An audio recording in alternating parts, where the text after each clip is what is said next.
அன்பலும் கொண்ட அனைத்து சொந்தங்களுக்கு அன்பணக்கங்கள். தமிழ் புத்தாண்டு ராசி பலன்கள். சிம்ம ராசி என்பர்களே, உங்கள் ராசிக்கு 3வது ராசியில் தமிழ் புத்தாண்டு பிறப்பதால் இதுவரை சந்தித்த தடைகள் நீங்கும். உங்கள் வருமானம் அதிகரிக்கும். பணத்தை சேமிக்க முயற்சி செய்யுங்கள். தங்கத்தில் முதலீடு செய்யும் வாய்ப்புகள் உண்டாகும்.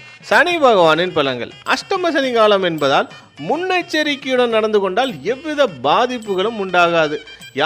யாருக்கும் சிபாரிசு செய்ய வேண்டாம்.